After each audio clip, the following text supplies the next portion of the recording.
its way with us. Okay, Mr. take some Navarro, questions. a couple questions Yes, for you. ma'am. Are you concerned at all about the show of unity between Putin, Xi, and Modi? And then the second follow-up, we saw Trump truth about India, saying Sure. that they're going to cut those tariffs to nothing. Can you fill us in on the status of where trade is right now with India, the negotiations? Here's what I can tell you, and again, I'd refer you to the article I wrote in the Financial Times on this, which goes into it. Here's the problem with India. It's a two-pronged problem. There's 50% tariffs on India. 25% of them is the reciprocal tariff because of unfair trade. 25% is the fact that India is buying oil from Russia. So start with the reciprocal trade tariffs. The problem is that India literally is the Maharaja of tariffs. It has the highest tariffs of any major country in the world, and it's in denial about that. It tries to tell everybody out there that that's not true when it is demonstrably true. So they should engage with us. They haven't done that as Japan, Korea, the Philippines, Indonesia, the European Union has. They simply think they continue having their way with us. President Trump's not going to allow that. Now, with respect to the tariffs, the 25% tariffs on India's buying oil from Russia, this is an incredible situation. Every one of you, when you report this story, should report the following fact. This is the first fact. India, for all practical purposes, did not buy any oil to speak of from Russia before Russia invaded Ukraine in February 2022. How many of you knew that? Probably not many. The way this oil trade worked is once Russia invaded and they were figuring out ways around to sell their oil, Russian refiners went to refiners in India, got in bed with them. Some of them actually help produce right in India now. Putin gives India a discount on crude.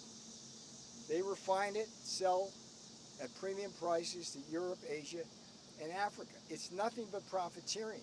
India cannot stand on the thin reed that somehow they need this oil to run their cars or cool their homes. It's false, just simply false.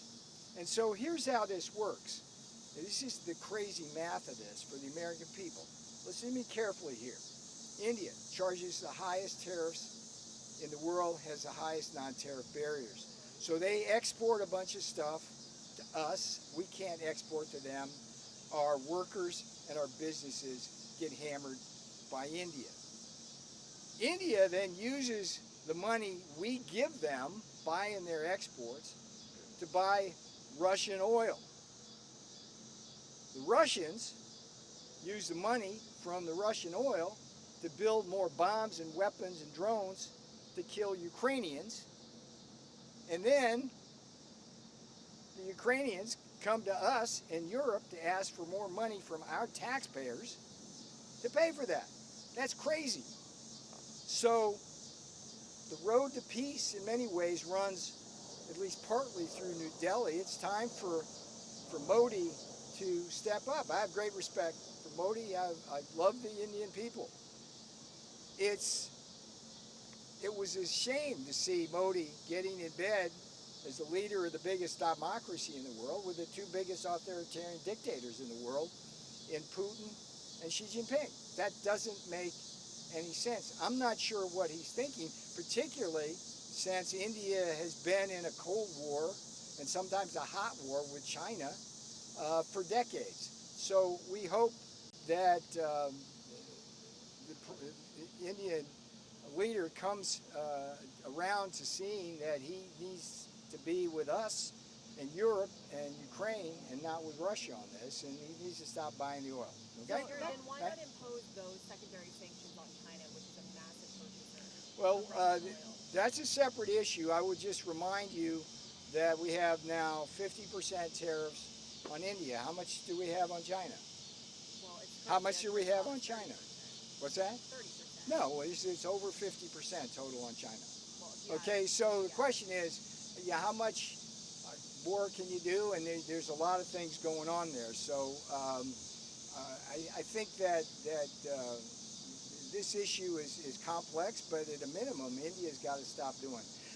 You had a follow up now. Go Yeah, here. well, I was back to my first question about the Who are you with, by the I'm way? Kit with the pool today. Oh, gotcha. Yeah. Okay. I first asked about the show of unity between Xi, Putin, and Yeah. Modi. Yeah, Are you concerned it's at all troublesome. about that? It's troublesome. India is the biggest democracy in the world by population.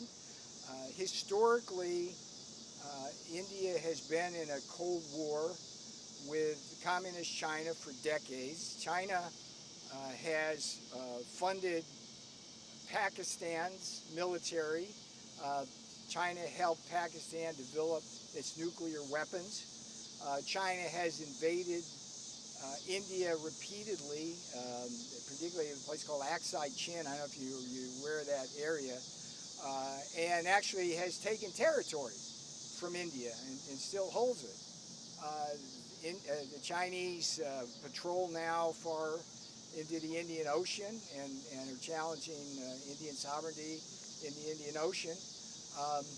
But at the same time, we're seeing China and its entrepreneurs and oil refiners getting into bed with Indian business people, and that relationship is toxic. I mean, a lot of this dumping that occurs, China now is using India as a big transshipment hub for all sorts of products to avoid the Chinese tariffs. So, let's see what happens. President Trump,